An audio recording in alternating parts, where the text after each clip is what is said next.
Good morning dear students. आप सभी का प्लस टू अकाउंटेंसी की क्लास में स्वागत है। हम सॉल्व कर रहे थे मॉडल क्वेश्चन पेपर को। इसके फर्स्ट पार्ट में हमने इसके मल्टीपल चॉइस क्वेश्चन सॉल्व कर दिए थे। सेकंड पार्ट में हमने इसके 4 न्यूमेरिकल क्वेश्चन सॉल्व कर दिए थे। आज हम सॉल्व करेंगे इसका 5th न्यूमेरिकल।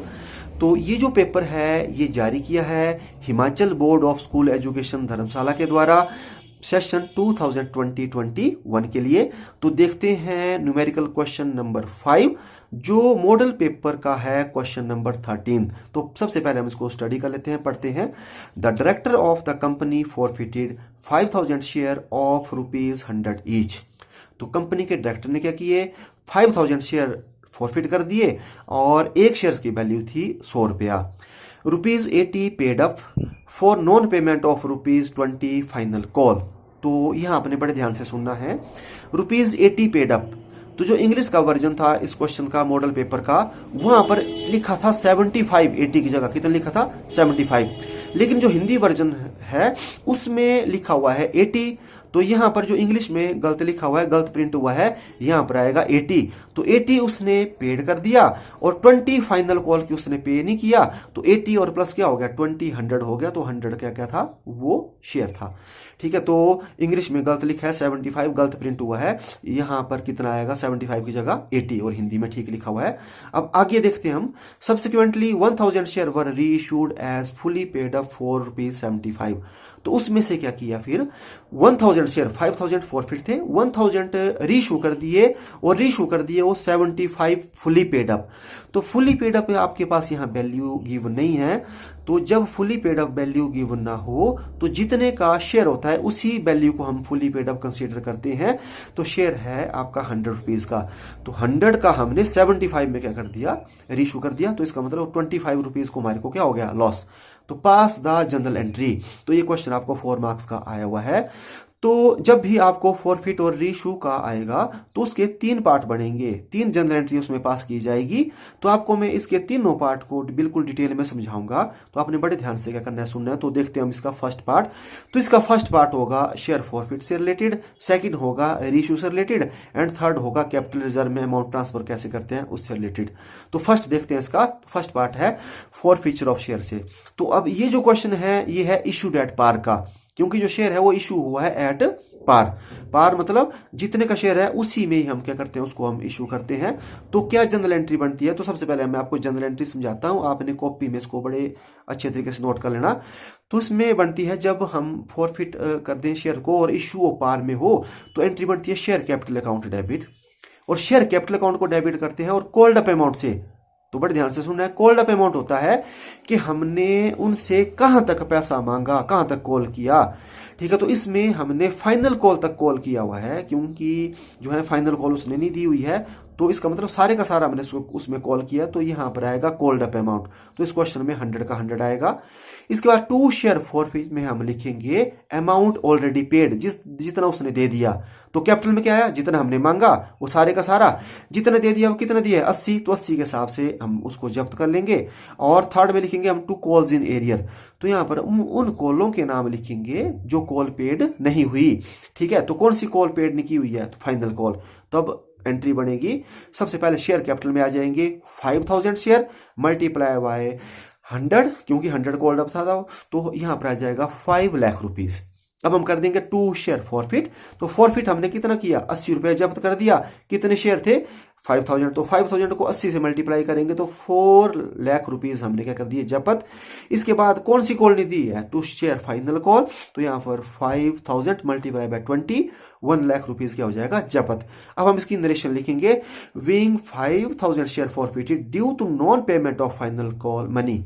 हमने 5000 शेयर को फॉरफिट कर दिया और उन्होंने फाइनल कॉल नहीं दी थी। तो फर्स्ट पार्ट हमारा हो गया कंप्लीट। फर्स्ट जनरल एंट्री आपको मैंने समझा दी। अब देखते हैं इसका सेकंड पार्ट। तो सेकंड पार्ट है इसका री इशू से रिलेटेड। तो इसमें देखो क्या क्या दिया है, हमारे को fully paid up value given नहीं थी। तो जब fully paid up value given ना हो तो जितने की वैल्यू शेयर की होती है उसी को लेती है। तो वो है ₹100। और रीशू प्राइस दिया है, तो रीशू प्राइस कितने का दिया है, 75 रुपीज। तो अब हमारे को और क्या दिया हुआ है कि ये दिया है कि 75 दिया है रेशू और 100 का था, इसका मतलब 25 हमारे को क्या हो गया लॉस। तो हम सबसे पहले इसकी जनरल एंट्री पास कर लेते हैं। तो जनरल एंट्री इसकी होगी बैंक अकाउंट डेबिट। तो बैंक अकाउंट में आता है रेशू प्राइस, तो यहां पर मल्टीप्लाई होगा आपका 75 से, और जितने शेयर्स हमने इशू किए हैं 1000 रेशू किए तो उनको हम मल्टीप्लाई करेंगे। और शेयर फॉरफिट में क्या आता है, इसको ध्यान से सुनना, जितना हमारे को लॉस हुआ होता है। तो 75 का हमने रेशू किया, 1 जो है 100 का उसकी वैल्यू थी, तो 25 जो हमारे को लॉस हुआ तो हम उसको यहां पर बताएंगे। और 2 शेयर कैपिटल यहां पर आएगी फुली पेड अप वैल्यू। ठीक है, तो बैंक में जितने का हमने बेचा, और शेयर फॉरफिट में जितना हमारे को लॉस हुआ, और शेयर कैपिटल में जितनी की उसकी वैल्यू थी। ठीक है, तो अब हम इसकी जनरल एंट्री पास कर देते हैं। तो बैंक में आएगा 1000 शेयर मल्टीप्लाई बाय 75, और यह आ जाएगा 75,000 रुपीज। और शेयर फॉरफिट कितने का हमारे को लॉस हो गया, तो लॉस हो गया हमारे को 25 रुपए एक शेयर के ऊपर, तो 1000 के ऊपर हो गया 25,000। तो लॉस को हम डेबिट करेंगे। क्यों करेंगे, क्योंकि ये हमारे को फॉरफिट की वजह से क्या हुआ, नुकसान उठाना पड़ा, तो इसको हम फॉरफिट में हम डेबिट कर देंगे। और 2 शेयर कैपिटल में आ जाएगा एक्चुअल अमाउंट जितने का शेयर था, तो 1000 मल्टीप्लाई बाय 100 और आ जाएगा 1 लाख रुपीज। अब हम इसकी नरेशन लिख देंगे। Being 1000 share reissued at the rate of ₹75 पर शेयर फुली पेड अप। तो हमने क्या किया, 75 का शेयर जो है इशू कर दिया, और कितने किए 1000 जो है शेयर। ठीक है, तो ये हमने सेकंड पार्ट भी इसका कर लिया, सीख लिया। अब आपको बताते हैं इसका थर्ड पार्ट। तो इसका थर्ड पार्ट बड़ा इंपॉर्टेंट है। हम इसमें सीखेंगे कि calculation of amount transfer to capital reserve. तो जो कैपिटल रिजर्व का अमाउंट है उसको हम कैसे कैलकुलेट करते हैं। ठीक है, तो इसमें हम क्या करेंगे, एक फॉर्मूला मतलब आपको मैं बताऊंगा, उसको आपने कॉपी में नोट करना है। टोटल अमाउंट फॉरफिटेड उसको आपने लेना है, बटा आप कर देंगे इसका नंबर ऑफ शेयर फॉरफिट। मतलब आपने कितना शेयर कितना अमाउंट फॉरफिट किया वो लगेगा फॉरफिट की एंट्री से पता, और बटा कितने शेयर आपने फॉरफिट किए वो भी आपको फॉरफिट की एंट्री से पता लगेगा। फिर इनको आपने मल्टीप्लाई करना है, कितने शेयर आपने रीशू किए, कितने बेचे, तो ये आपको सेकंड एंट्री जो बताई रीशू से पता लगेगा। फिर जितना अमाउंट आएगा उस अमाउंट में से आपने माइनस करना है share forfeited account debit at the time of reissue. के शेयर फॉरफिट अकाउंट डेबिट तो नहीं हुआ है at the time of reissue, मतलब हमने जो शेयर है वो कम मूल्य के ऊपर तो नहीं जारी किया है, तो जितने का जारी किया है वो हम वैल्यू यहां पर क्या करेंगे, लिखेंगे। तो इस क्वेश्चन में टोटल अमाउंट जो फॉरफिट है वो कितना है, ₹4 लाख। और इसके बाद जो है शेयर हमने कितने फॉरफिट किए हैं, 5000, क्योंकि 5000 शेयर थे और 80 रुपीज उन्होंने दे दिया था, तो 5000 मल्टीप्लाई 80 और 4 लाख हमने क्या कर दिया था उनका फॉरफिट, और शेयर किए थे हमने उनके फॉरफिट 5000, और उसमें से हमने बेचे कितने हैं 1000। ठीक है, तो अब हम क्या कर सकते हैं, जब हमने फॉरफिट किए तो उसके बाद रीशू किए, तो जो शेयर फॉरफिट है वो डेबिट कितने से किया था हमने, 25,000 रुपीज से। वो कैसे किया, क्योंकि एक शेयर के ऊपर हमारे को नुकसान उठाना पड़ रहा था 25, तो 1000 के ऊपर कितना होगा 25,000। तो अब हम वैल्यू में पुट करके मतलब जैसे इसका अमाउंट निकाल सकते हैं।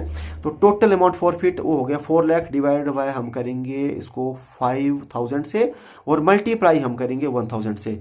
फिर हमारे पास जो वैल्यू आएगी उस वैल्यू में से हम जो है माइनस करेंगे 25,000 रुपीज। तो फर्स्ट पार्ट को सॉल्व करने के बाद हमारे पास वैल्यू आ रही है 80,000। तो 80,000 में हम जो है जब 25,000 माइनस करेंगे तो हमारा 55,000 ये आ गया amount transfer to capital reserve. तो अब हम थर्ड पार्ट की जनरल एंट्री भी पास करेंगे। तो जनरल एंट्री बनेगी share forfeiture account debit 55,000 to capital reserve 55,000, और इसमें हम नरेशन लिखेंगे being the profit on reissue of 1000 share transfer to capital reserve. तो ये मैंने आपको तीनों पार्ट क्या कर दिए, बता दिए। तो अब आप इस क्वेश्चन को सॉल्व कैसे करेंगे तो उसके बारे में आपको बताता हूं।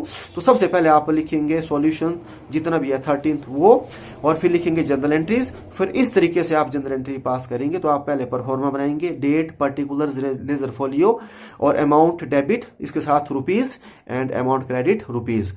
तो फर्स्ट जो है जनरल एंट्री होगी फर्स्ट पार्ट की।